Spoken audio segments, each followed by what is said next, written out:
Bonjour à tous. L'Université de Pau est très heureuse d'accueillir dans le cadre des Idées mènent le monde deux poètes, Isabelle Garon et Pierre Soletti. Alors je vais commencer en vous les présentant un petit peu. Ensuite, on parlera d'une anthologie de poésie. Et puis, chacun des deux auteurs lira un peu de ses textes et parlera de son œuvre. Alors, Isabelle Garon, donc à ma gauche, est écrivain, critique et universitaire.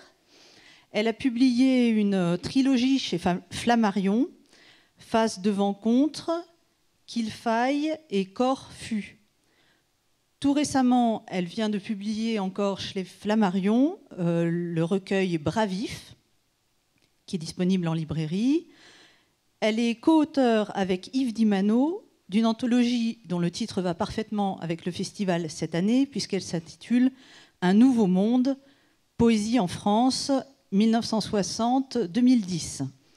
Elle a été publiée chez Flammarion, c'est un gros volume, un vrai pavé, qui donc, constitue un panorama de la création poétique française depuis 50 ans et qui a reçu un prix de l'Académie française.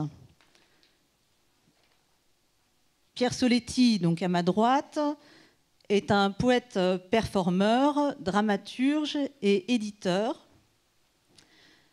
Il est auteur associé au Centre de création pour l'enfance, Maison de la poésie de Tinqueux, membre du collectif MaThéA, qui est un collectif autour des marionnettes et du théâtre, et du groupe musical Facteur Zèbre. Il a publié récemment des œuvres chez Color Gang, 10 drones et Il n'est pas nécessaire. Une œuvre aux écrits des Forges, Auguste ne sait plus grand-chose du monde.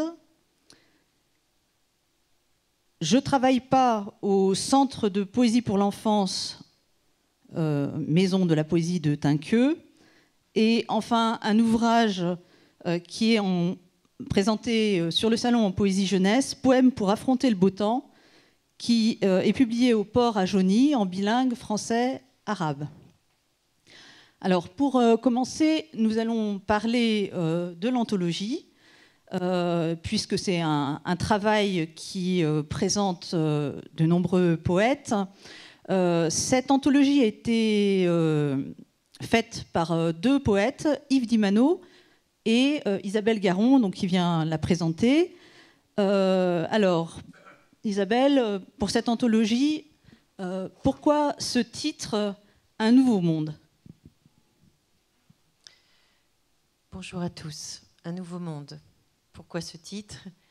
Nous avons envisagé avec Yves Dimano de commencer, après le deuxième conflit mondial, un travail de rassemblement, de paroles et d'écriture qui n'avait, selon nous, rien à voir, ou plus exactement, qui recommençait, ou qui commençait comme dirait le poète Frédéric Fortet de l'Oulipo, qui commençait une deuxième révolution poétique après celle des avant-gardes, qui avait évidemment été menée autour de la question du vers libre et de la chute de la ponctuation, et aussi d'un avènement des techniques dans le monde industriel, l'avènement du cinéma, le travail par la photographie, une parole poétique aussi entrecoupée de conflits, de grands moments de dépression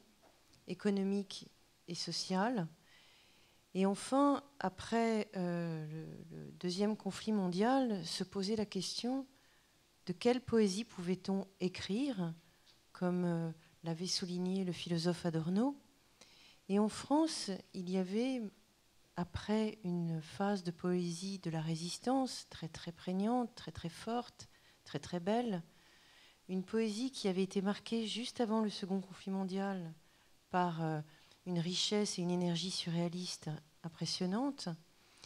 Il y avait comme une question que nous voulions trancher autour de quelle poésie inédite s'emparer de la langue française à partir des années 60.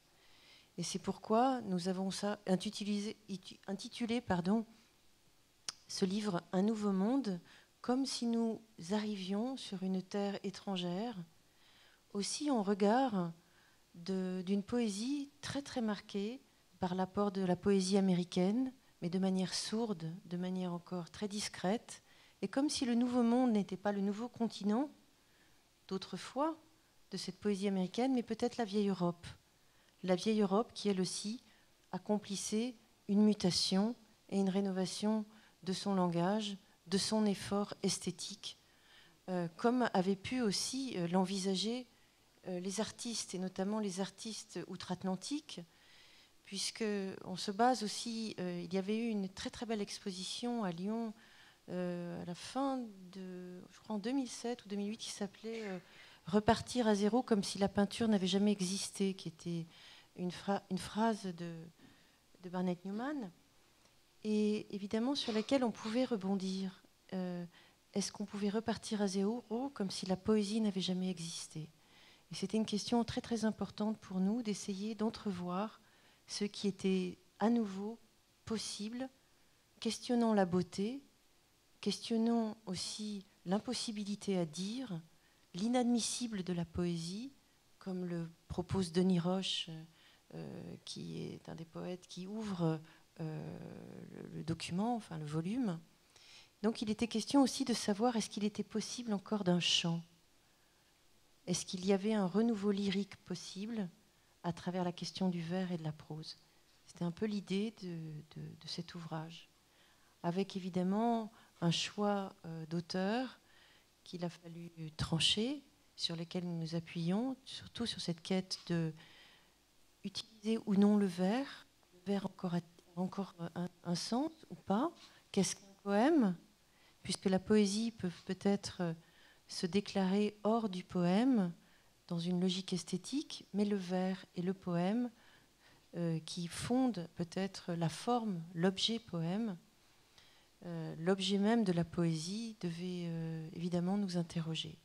Alors, il y a beaucoup de choses à dire sur cet ouvrage qui fonctionne par un travail autour de mouvements, mais aussi de personnes qui avancent de manière solitaire, de mouvements informels, de mouvements sans isme, de mouvements aussi de travail frugal autour de la question du poème, de la micro-édition face à la grande édition, des personnes arrivées aussi avec d'autres aspirations, comme les poètes sonores qui veulent sortir du livre. Comment échapper au livre, au carcan du livre? Comment ouvrir la parole, le corps dans la langue poétique? Qu'est-ce qui va donc se passer sur ces 50 années pour une communauté d'une langue et d'une pratique qui échappe souvent, j'allais dire, au régime commercial, au régime d'un monde marchand qui ne rapporte pas d'argent.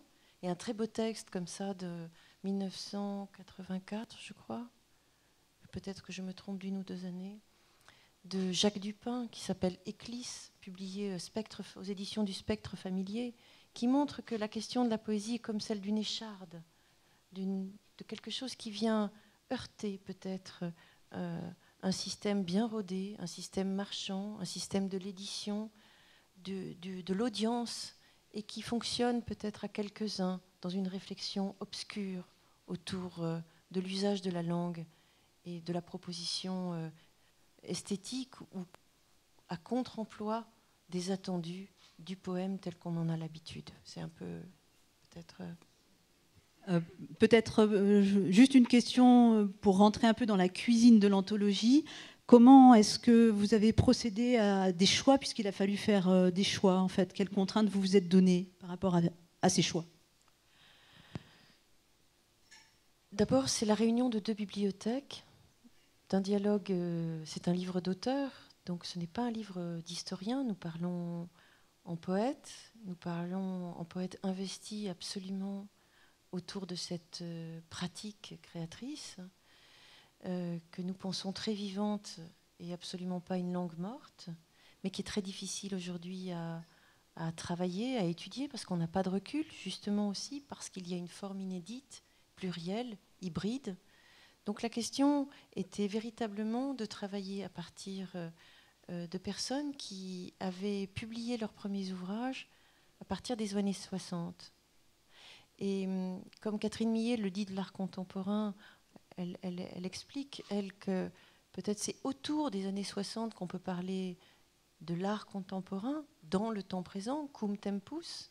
Il y avait aussi pour nous cette idée de se rallier à une émergence autour des années 60 et de ce qui se disait de plus neuf. Alors, il y a eu comme contrainte ceci, c'est-à-dire les premiers livres qui ouvrent cette période, à partir de 1960. Il y a eu aussi une idée de regarder du côté des personnes qui sont peu vues, qui sont dans l'ombre.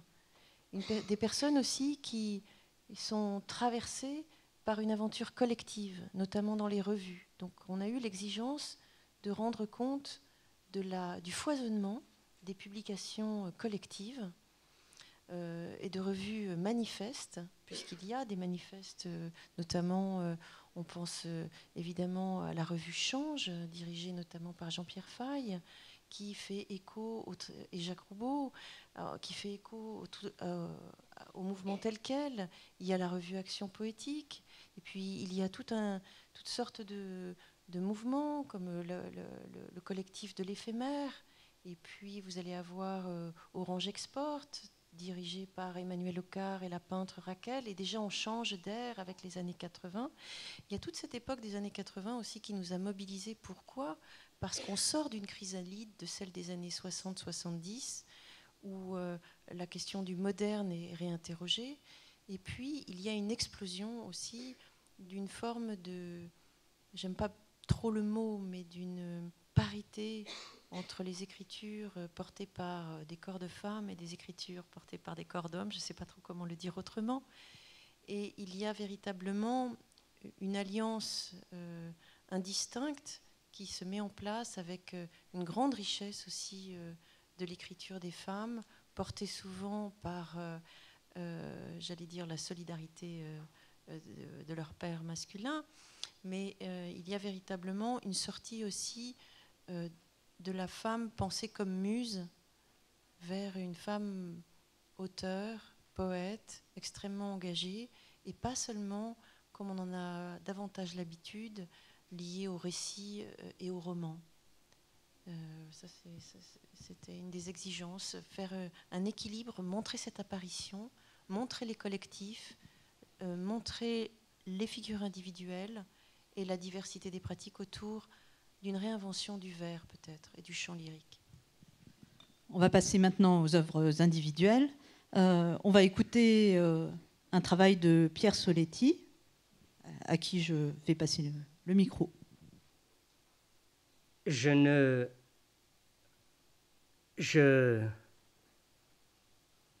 Merde.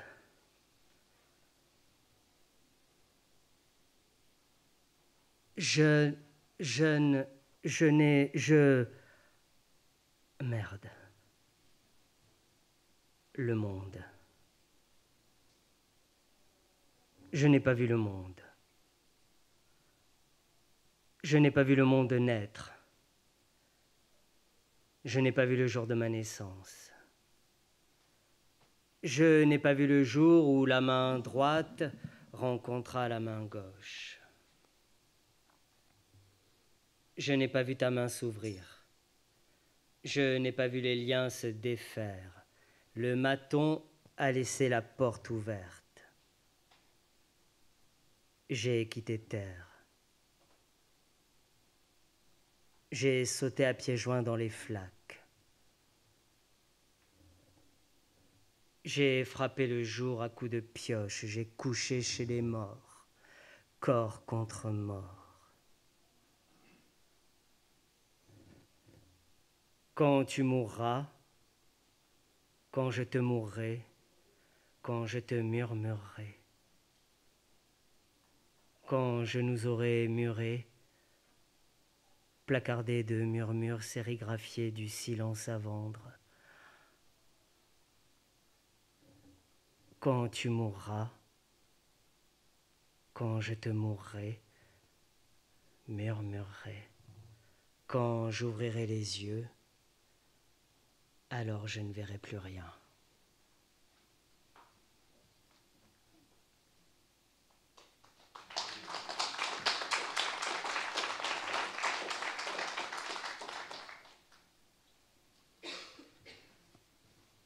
Je vais vous lire un texte qui s'appelle « Ma poésie est toute petite ». Poème en travaux, un hommage à Julien Blaine, qui livre le livre tous les jours de sa peau, et à mon frère, Patrice Soletti, qui est infaillible. Achevé d'imprimer et de sécher sur l'étendoir du voisin, à Merville, chez moi, ce jour de janvier 2008, faute d'orthographe comprise. Ce matin, non, je me suis réveillé ce matin dans ma cuisine et je l'ai trouvé ce matin, je me suis réveillé dans ma cuisine et je l'ai trouvée toute petite ce matin dans ma cuisine, je l'ai trouvée toute petite, ma poésie est toute petite. Alors j'ai tiré dessus ma poésie pour l'agrandir ce matin, mes mots petits, trop, mes mots trop petits aussi, j'ai tiré sur ma poésie, j'ai tiré dessus, BAM ! J'ai tiré. Je l'ai attrapé par les côtés, je l'ai plié ma poésie côté vert, côté cul blanc, jusqu'à ce qu'elle voit rouge, puis j'y ai mis le feu, dedans mes mots, j'ai flambé mes mots à l'eau de vie, j'ai flambé, ça a fait... J'habite une toute petite poésie. Parfois, je trouve le mot, parfois je le trouve. Je trouve parfois ma poésie est toute petite. Je l'ai trouvée toute petite et j'ai tiré dessus avec ma bite et mon couteau. Je l'ai coupé, j'ai fait des bouts pour voir. Des mots, c'est trop peu pour dire. Alors je l'ai plié, je l'ai replié par les côtés. J'ai plié ma poésie toute petite. Ce matin, je me suis réveillé ce matin dans ma cuisine et je l'ai trouvée toute petite ce matin dans ma cuisine. Ce matin, je l'ai trouvée toute petite, ma cuisine, ce matin. Clic, ma poésie, c'est de la photographie. Clic, c'est une épreuve pour moi, c'est mon épreuve que je te livre. Je livre le livre tatoué sur la peau que j'aime. C'est mon épreuve, éprouvette sans tête, on y réfléchit, pourtant tout s'y réfléchit. J'écris toujours des poèmes en travaux, l'évier s'égoutte mal, la plomberie fuit dans tous les sens, les gonds couinent à chaque lecture, les plâtres s'effritent dans la bouche, c'est désagréable. Rien n'est d'aplomb, mais tout est là, j'écris toujours des poèmes en travaux. Clic. Ma poésie, c'est de la colle aussi, tout y tient, dessus, dessous, sans dessus, pas de dessous, et réciproquement. Ma poésie, elle est à poil. Ma poésie est toute comprimée, condensée, compactée, compressée, resserrée, serrée,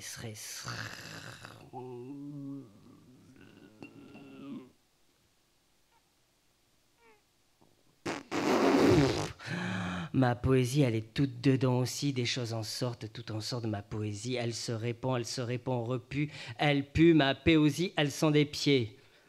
Ma poésie, elle se répand, repue de tout avec ses mains molles qui peuvent plus rien attraper. Avec ses pieds gonflés qui peuvent plus bouger et elle se roule alors par terre. Ma poésie, elle se roule alors par terre et elle crache. Ma poésie, elle crache partout. Ma poésie, elle sait pas bien se tenir. Ma poésie, elle aime pas les gens des fois aussi. Elle aime pas les foires à épouvantail. Elle aime pas le journal télévisé. Elle aime pas la cour des miracles, la cour des contes et les contes courts. Elle aime pas. Elle aime pas. Elle aime pas.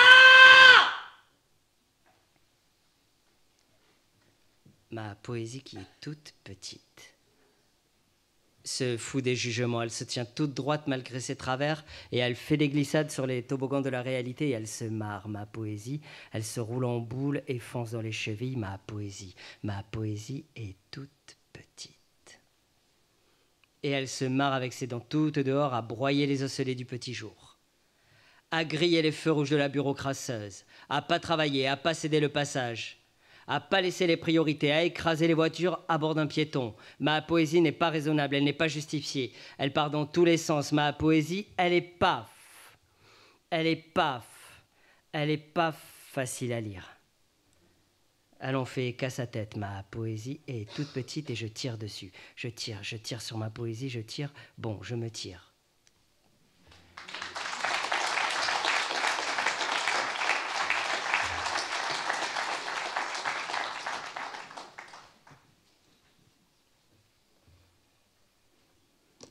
Alors, c'est un extrait de mon dernier livre qui vient de sortir.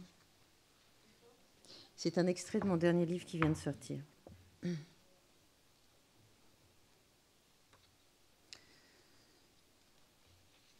Bravif. Bravif, c'est le Bravif de la Bièvre. J'habite le long de la Bièvre et la Bièvre a été recouverte. Il y a un bras mort, un bras unique et un Bravif. Le Bravif coule, recouvert. Car la scène était vide et il fallait soutenir l'émotion. La seule chose qui pouvait soutenir l'émotion était le chant. Or, les paroles étaient inaudibles. C'est bien un navire tatoué de lignes noires qui flotte sous son corsage, le visage dissimulé par des boucles de jais ou un chapeau ou les deux.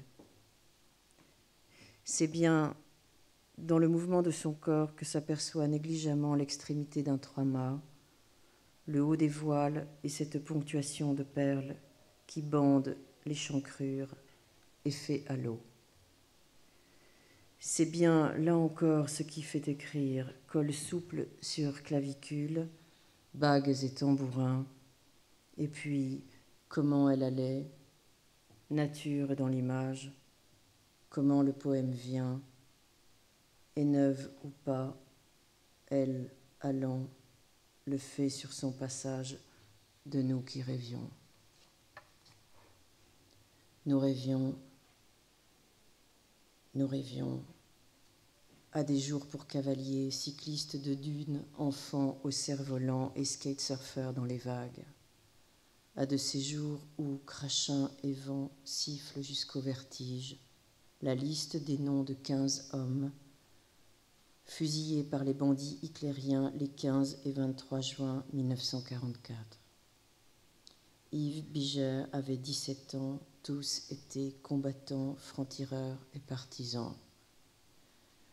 Plus haut sur la côte, au mois de mars, ils sont 5 gravés, requis par l'occupant, à mourir noyés dans la passe, par nuit de tempête et d'ordre du 28 décembre 1943. Le plus jeune a 16 ans, il s'appelle Pierre, Yves, Louis, Auguste et Yves. Je regarde longtemps le chenal s'ouvrir en coude par une digue et sur la droite une anse dessiner la terre. C'est le bon moment pour le verbe anser d'exister dans ma langue, d'en décrire le geste qui donne prise si l'on veut. Ce matin, mon ami le danseur présente The Letter. Son corps parle de la chorégraphie à venir face à l'océan. Je l'écoute et retourne sur le chemin, fixer la passe, noter les noms de la stèle, la beauté du paysage, le chien à poil roux qui aboie, fait le fou, attrape le bâton, à qui je demande « Comment tu t'appelles ?» dans les battues du vent. Sur le retour, nous reverrons le calvaire de granit, le jaune des lichens. Mon croquis n'est pas terrible, je le anse quand même. Dans ce mouvement épais et la lenteur des vagues, nous aurons lu « Il est temps que les vers arrivent », entendu sous le chant des tribus, celui des embruns, la voix du poète venu du dedans, psalmodié en boucle. « Les animaux arrivent !» Voilà comment à nos corps l'offend, ce temps à tout prendre, un monde, comment se dispose droit devant, voilier ardent sont les termes, une forme de dépassement. On croirait la mer par mauvais temps, la lune sur le champ grège, et l'on distingue à peine la silhouette qui pédale sous sa cape de pluie. Plus près de nous, un jeune garçon fait l'avion, avance ses pieds perpendiculaires à l'arête du trottoir, il teste son équilibre sur le bord, bras ouverts, dos au large.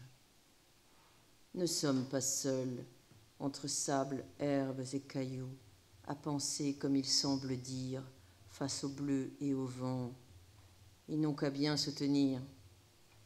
Il a des yeux si ronds quand il tente un looping. Il y a des choses irréparables. Mais alors, prends ton parapluie. Pourquoi? Parce qu'il pleut. Aucune subordination.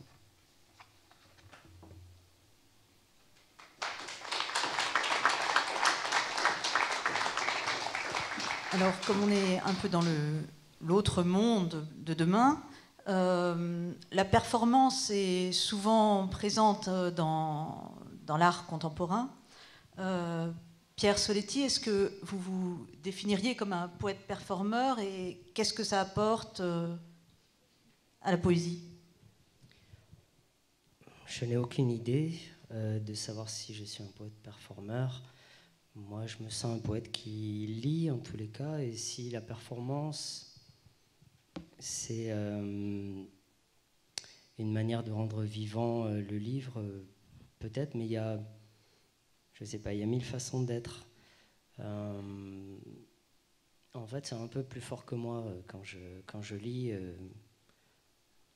je rentre dans cet état de lecture. Mais moi, il me semble, les poètes, de toute façon, ils veulent toujours changer le monde. C'est ça plutôt. Ça peut être une des thématiques. Et ils pensent que les mots ont une action sur le monde. En tous les cas, tous les poètes avec qui j'ai discuté, c'est le cas. Et notamment Michel Butor. C'était son cas très fort. Lui pensait que les mots avaient un impact direct. Et de fait, il avait raison. Les mots...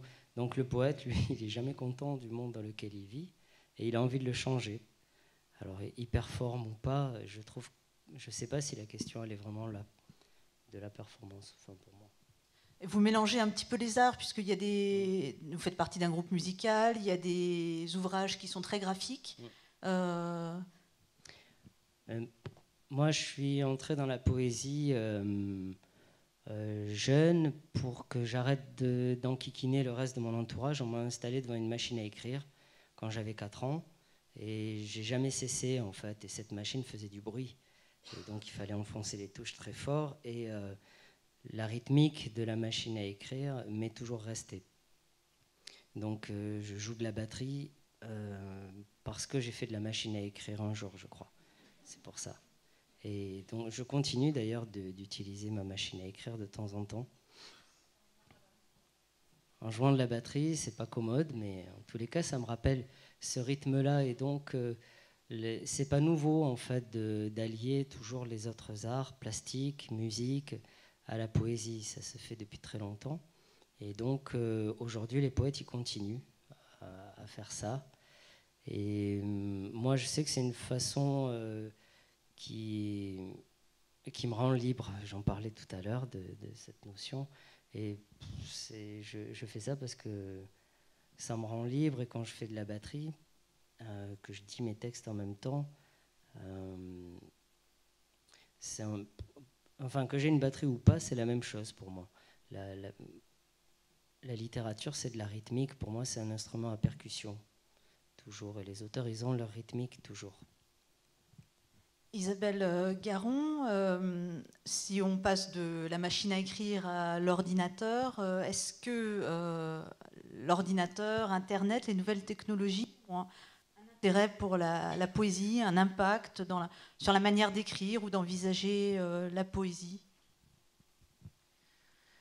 Il se trouve que je fréquente une jeune génération d'ingénieurs qui en sait davantage que moi sur cette question du numérique, de la vie numérique. Mais ce qui me semble important de repérer, c'est que de plus en plus, on va vers une écriture qui doit intégrer une pratique du copier-coller, de l'appropriation et aussi d'une rapidité à accéder à l'information. Ce qui change peut-être pour la génération qui vient, c'est peut-être non pas d'avoir accès aux informations, aux textes, à des vies, à des biographies, à des événements, mais de faire un choix.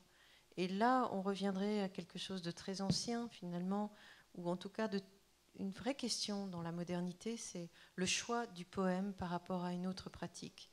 la décision du poème et la décision d'avec quoi on le fait. Et il est certain que la mise en réseau, la mise en flux continu d'informations change le rapport à la polyphonie qui se trame dans le poème et le tressage qu'il y a entre des sources attestées, des sources imaginaires, des sources projetées, et également ce rapport à l'étrangeté du monde qui vient, du monde qu'on ne connaît pas. On a accès à toutes sortes de choses justement pour revenir à partir d'un mot. Et donc le mot, qui est le mot de la requête sur les moteurs de recherche, devient un déroulé d'informations et un déroulé d'inconscient aussi, et de projection.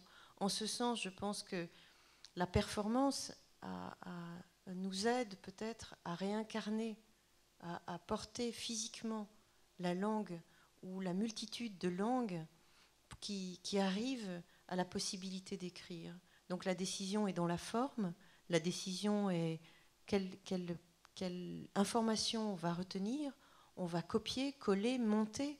La question du montage est une question centrale. Et on a intitulé notre anthologie « Passage anthologique » en salut profond et reconnaissant à Walter Benjamin, qui travaillait sur cette question dans son livre « Passage » sur les montages. Il y aurait comme une volonté aussi de se rendre compte qu'on ne peut plus faire sans cette machine, avec une joie face à cela, parce qu'il y a 1001 opportunités, et aussi une difficulté à comprendre où le poème va se situer, mais en ayant confiance malgré tout sur le fait que l'homme et la machine doivent de plus en plus discuter, et que les propositions qui sortent, parfois codées, puisque le codage aussi est une écriture, et l'illisibilité du monde dans le codage amène aussi à une performance de cet illisible, et peut-être poser dans un dernier temps la question de l'inaudible. C'est pour ça que ce mot m'a beaucoup apporté au début de mon livre. Qu'est-ce qui est inaudible? Qu'est-ce que l'on ne veut pas entendre et que l'on préfère voir dans l'illisible ou dans la polyphonie? Et peut-être qu'Internet a aussi aidé d'une certaine manière à la diffusion de la poésie. Je ne sais pas, je pensais à certains sites, par exemple Poésie Bao. Oui, ou Citodis ou d'autres.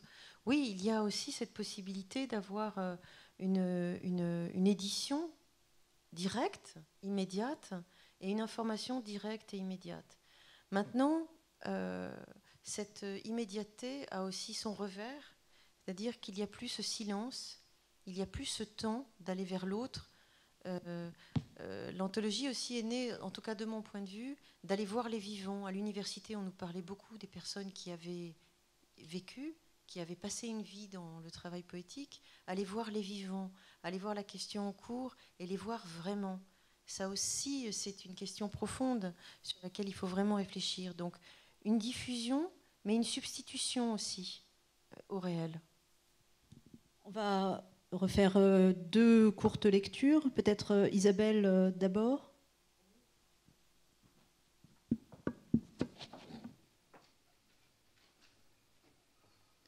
Holocauste de Charles Reznikov en 2007, traduit par Oxemery.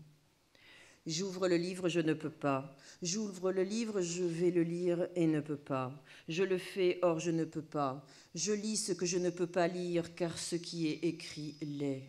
L'est rendu, l'est pour être lu, en dépit de l'impossible lecture à faire écrite comme telle. La question est le réel. Le réel qui déroule, qui donne et donne à lire le temps qu'il prend, ce qu'il prend aux hommes et devant eux interdit d'autre chose que de lire, ce qu'il prend de temps et d'hommes, ce qu'il donne de fait autant qu'il n'en est plus un autre, seul un seul. Tu lis une traduction de ce qui est écrit pour rendre nûment.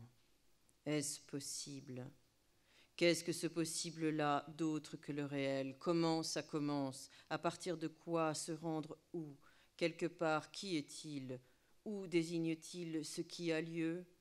Où le lieu, le temps inverse? Vais-je pouvoir faire ce que le livre demande? Parce que je ne peux pas, je vais le faire. Parce que c'est ici la leçon du poème. Ne pas pouvoir lire ce qui se présente et sous la forme d'un livre, il le faut. Le livre n'est pas une forme, il rapporte le contrat que l'auteur tient avec le livre qu'il compose et avec le propos qu'il tient. 10 ans plus tard arrive sur ta table la traduction de Holocauste par André Markovits. C'est une autre fois deux langues, nûment, la même convocation, la convocation même de ce que le poème dit.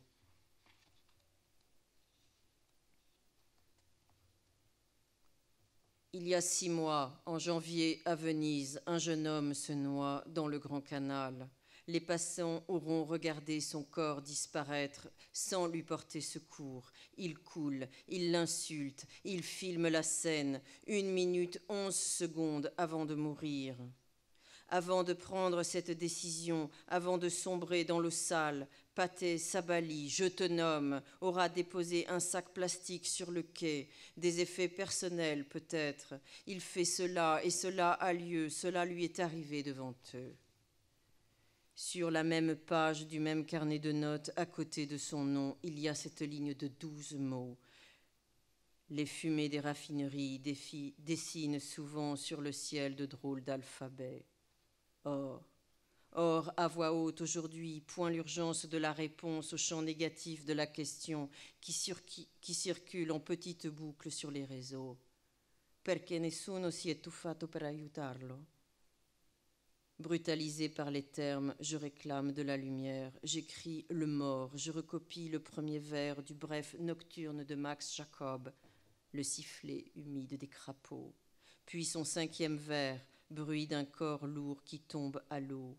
Toi, perdu, moi, perdu, je t'appelle le manant de Venise, parce que me suis rappelé à tes couleurs de comment Shakespeare, dans son drame à celle de la ville, ouvre le livre par les paroles d'Antonio, ce personnage marqué d'une tristesse si difficile à reconnaître.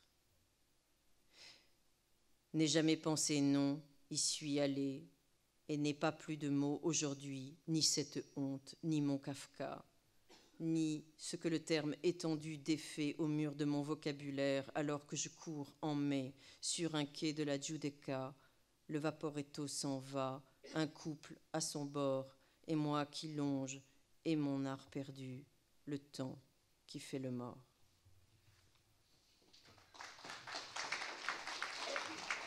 Je vais vous lire un ouvrage pour les enfants qui s'appelle « Je travaille pas ». Parce que je pense qu'il faut les initier très tôt à cette question.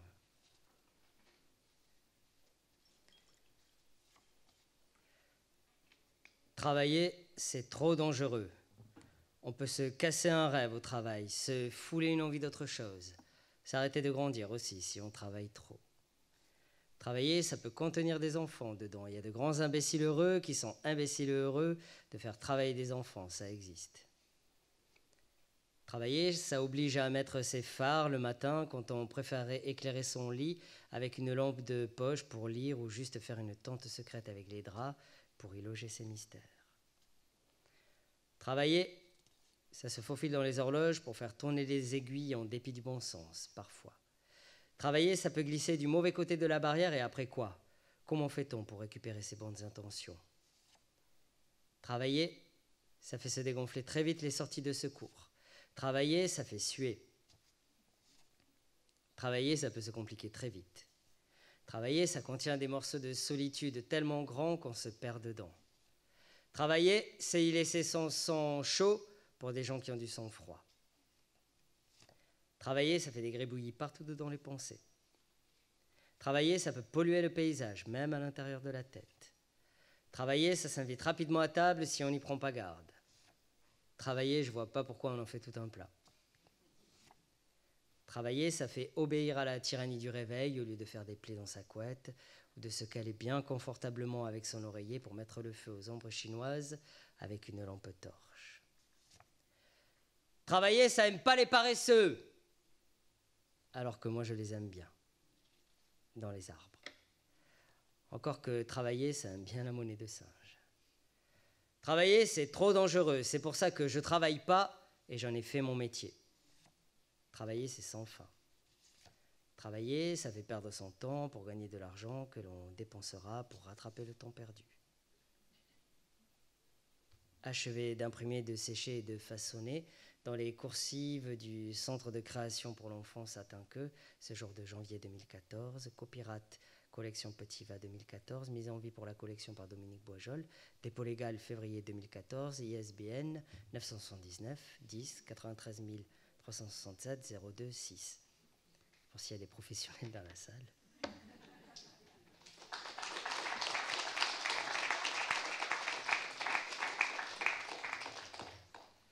Alors donc pour ceux qui comprennent le langage binaire, vous pourrez traduire pour ceux qui ne le parlent pas encore couramment.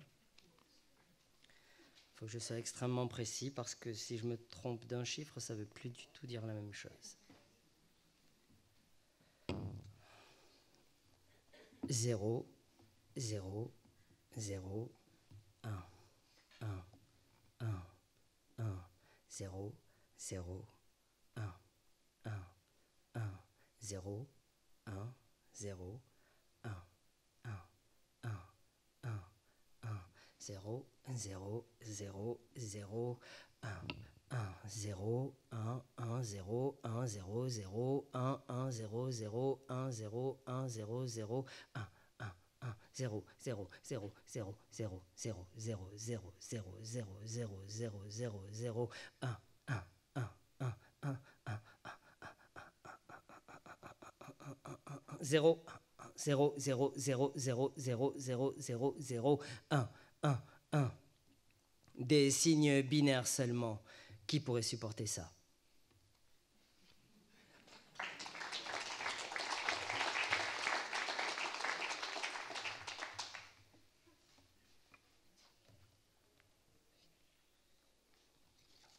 Comme vous êtes restés, je vais vous lire un dernier texte.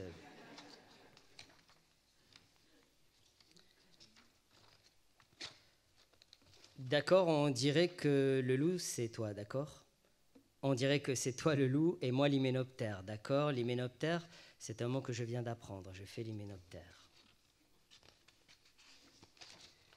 Je fais l'hyménoptère en remontant les mécanismes du vent qui n'auraient aucun secret pour moi, d'accord? Je remonterai les mécanismes, je m'introduirai dans la machine, j'y ferai du vent ou toute autre sorte de choses qu'on fait quand on s'introduit dans une machine. J'y ferai du vent pour fabuler des rafales, en n'en plus finir. Amonceler des bougeottes où se murmurerait quelque chose comme s'agrandir du paysage entre les deux yeux. D'accord, on dirait que tout est faux. D'accord, on dirait qu'on tire des cartouches dans des barils de poudre pour voir si tout s'éclaire. D'accord.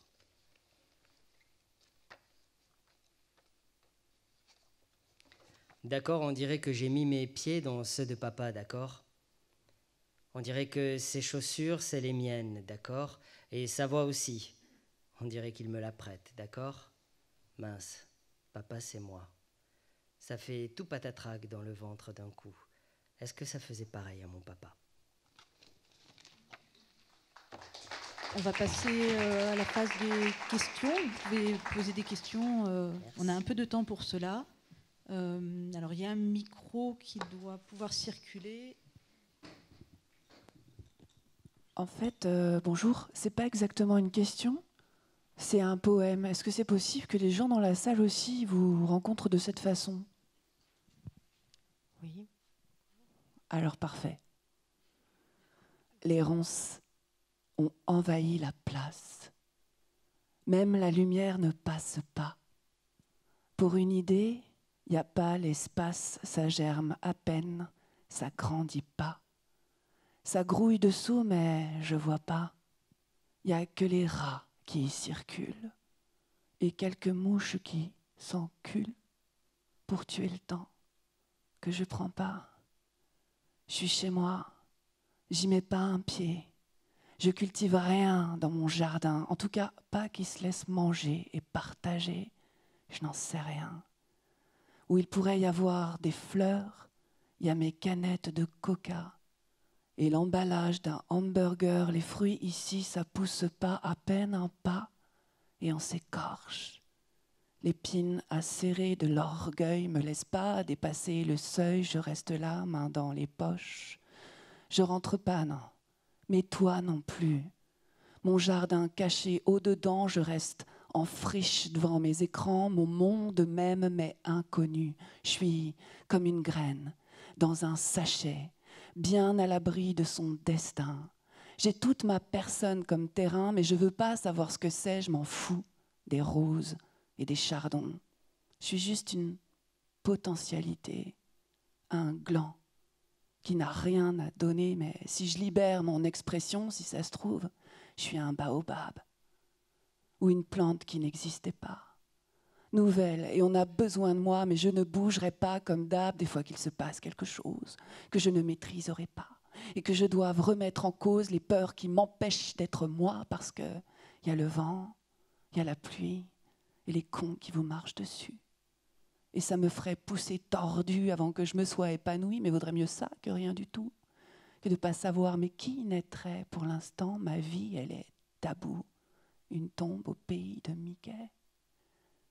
Il me faudrait de la poésie, des mots qui me ratissent large, qui me dégagent le paysage et foutent le feu à mes orties, des hommes qui racontent des histoires pour que je m'invente la mienne, qui me fournissent et l'arrosoir et les cisailles pour que j'entretienne. Ça ferait un monde à ma mesure, fait pour l'humain que je veux être.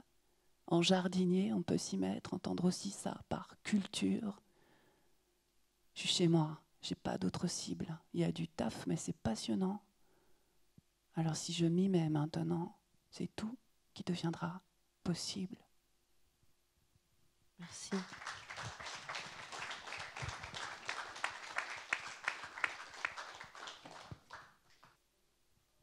Oui, c'est à propos de l'anthologie.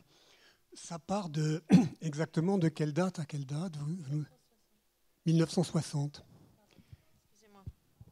Excusez-moi. Oui, Oui, 1960. c'est ça. Et alors, vous avez surtout évoqué des poètes qui appartiennent, disons, à une réflexion sur le poème lui-même, sur le langage en poésie, et puis sur peut-être, vous avez parlé de Denis Roche. Oui. Oui, alors on est en présence d'une théorie, d'une théorie qui naît à ce moment-là. Et alors je voudrais vous demander quelle place tient dans votre anthologie des poètes qui ont écrit bien après la date que vous avez indiquée et qui sont dans une continuité de la poésie. Je pense à Yves Bonnefoy, Philippe Jacotet, Jacques Réda, Jacques Dupin, enfin on pourrait en citer beaucoup comme ça, qui sont des poètes du livre, quoi. Oui. Et Jacques Réda, même un poète du vers. Oui, tout à fait. Oui. D'ailleurs, il a une place importante dans le travail. Oui. Et le collectif de l'éphémère est représenté en effet. Le collectif de l'éphémère est très important à poser comme socle, à la fois représentant des individualités, un rapport avec d'autres arts, et la question du livre, puisque ce sont Mact Éditeur et Gaëtan Picon qui soutenait la revue L'Éphémère, portée à chaque fois dans sa couverture par un dessin merveilleux de Giacometti, et à l'intérieur aussi par des reproductions et une attention à l'édition qui était sans précédent. Et donc c'est une poésie et c'est un travail sur le dialogue entre les arts et comment refonder la question du livre qui nous a profondément bouleversés et dont on a pensé qu'il était très utile que les lecteurs en soient informés. On nous a effectivement reproché l'absence de Philippe Jacotet, qui n'est pas dans l'ouvrage. Et nous avons été à maintes reprises amenés à nous en expliquer, bien que ce soit encore une fois un choix qui était le nôtre. Philippe Jacotet récemment eu l'honneur d'avoir une pléiade qui permet à tout un chacun d'accéder à son œuvre. Philippe Jacotet, contrairement à ce que l'on pense, n'était pas membre de l'éphémère, mais c'est un grand traducteur de poésie aussi étrangère. Et nous avons pensé, dans le peu de pages qui nous semblaient importantes, de pouvoir garder pour des auteurs moins connus, moins favorisés par un relais éditorial, ne pas le mettre sans pour autant penser lui faire un affront sur la question de la poésie, et vu la nature de sa reconnaissance. Effectivement, en parallèle, quelqu'un comme Yves Bonnefoy est mentionné, plus que mentionné, avec des textes très très importants et comme quelqu'un de central, en apparaissant lié à ce collectif de l'éphémère. Et c'est le premier collectif que nous fondons, que nous posons au début de l'anthologie, clairement, après avoir mis des individualités, même si nous rappelons que Denis Roche appartient à tel quel, par exemple, que Joyce Mansour, qui est cette femme qui ouvre le livre, est très liée au mouvement surréaliste. Voilà pour dire à quel point cette réflexion esthétique est présente dans l'ouvrage à sa place historique, c'est-à-dire au début, parce que comment faire pour nous autres autrement que de poser un cadre chronologique. En même temps, on voulait poser une chronologie et on s'en est abstenu pour une raison simple, c'est que le travail d'historien n'était pas possible à deux voix sur le temps qui nous était imparti. Il fallait déjà réunir les œuvres, montrer la diversité des propositions, et il y a un entrelacement de dates aussi très très important avec des esthétiques très différentes. L'éphémère étant un point d'ancrage très fort parce qu'il lie poètes, écrivains et peintres et plasticiens à un moment avant 68. La rupture de l'éphémère, c'est 1968, avec une scission à l'intérieur du groupe de l'éphémère. Et là commence aussi une rénovation politique dans la question du poème. Et l'éphémère porte en son sein l'avant et l'après, si je puis dire. Le moment où tout se met en maturation et ce moment décisif où André Dubouché, Jacques Dupin, dont je précise tout à l'heure, j'ai fait une erreur de date pour Éclisse, qui est davantage de 92, je ne sais pas pourquoi je la mets plus tôt, et où donc je reprends André Dubouché, Jacques Dupin et Louis-René Desforêts se positionnent autour de 68 et sur l'espoir que ça représente, alors que d'autres restent très réservés sur la qualité du mouvement. Et là, on voit une scission. Voilà. Je ne sais pas si ça répond un peu à votre question.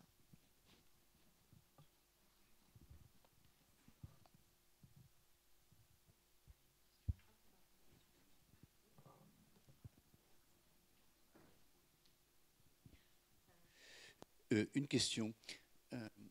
Pourquoi est-ce que l'expression poétique reste aussi confidentielle dans notre monde contemporain ?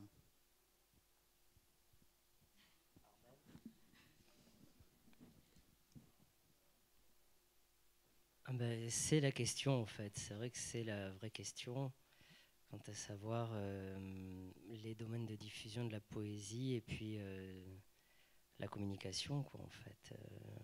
La médiatisation qu'on peut en faire. Je sais pas. Je sais pas pourquoi exactement il y a cette il y a une rupture en tous les cas, mais qui est très ancienne. Mais la poésie, elle reste vivante. Il y a des festivals de poésie. Ouais, si vous prenez actuellement, il y a encore 7. Enfin, il y a des tas de festivals où vous avez pléthore de poètes et il y a un public qui vient voir ces poètes-là. Donc c'est plutôt une rupture avec le grand public. C'est peut-être ça le. Mais alors. Ce qui m'amène à une deuxième question. Est-ce que le langage poétique est bien adapté pour parler du monde contemporain ? Il me semble même que c'est le mieux adapté. Parce que le poète, lui, de toute façon, il vit dans ce monde-là. Il ne vit pas dans un autre monde. Et le fait d'utiliser la matière même qui est actuelle, que ce soit sur les technologies, mais même la matière humaine, quoi, les mots, Les mots sont des êtres vivants, ils bougent, ils vivent, et les poètes utilisent les mots actuels pour parler du monde actuel. Juste, je pense qu'il y a aussi une manière d'amener la question du poème. Regardez par exemple ce film de Jim Jarmusch qui s'appelle Patterson, qui a eu un écho impressionnant. Voilà, bon. À propos de la poésie objectiviste, réactualisée dans le monde contemporain. Je crois aussi que le lecteur, il y a tout un travail à faire.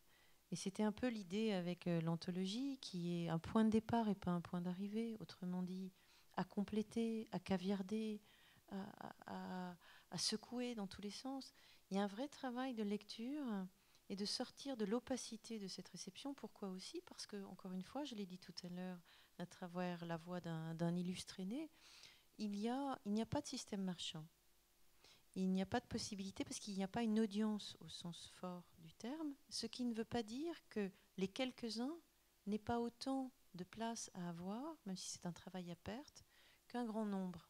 Et c'est peut-être aussi ce rapport entre quanti, quali, qu'est-ce qu'on fait avec le langage. Vous voyez bien à quel point cette espèce de jeu inconscient, conscient sur la polysémie, où est-ce qu'on arrête la polysémie, quel est l'écho d'un mot dans la vie de quelqu'un. Aujourd'hui, avec toute la question des neurosciences, la question de la psychanalyse, on voit bien comment cette question du langage est venue quand même se réinjecter dans notre vie courante, et où le poème a peut-être eu aussi une préscience, et aussi une hyper-réalité et une matière. Hein. Donc je pense que comme l'a dit Pierre tout à l'heure, on est véritablement au cœur d'un outil pour parler le contemporain. Et puis la poésie perdure, c'est-à-dire le temps. Un recueil de poèmes qui naît, il ne reste pas un mois dans les librairies. C'est beaucoup plus long, sa durée de vie. Voilà, c'est comme des tas d'auteurs qui ont changé la vie d'à peu près tout le monde, même de ceux qui ne les ont pas lus, parce que c'est les idées qui mènent le monde. Je crois que le temps qui nous était imparti est écoulé, donc nous vous remercions d'être venus.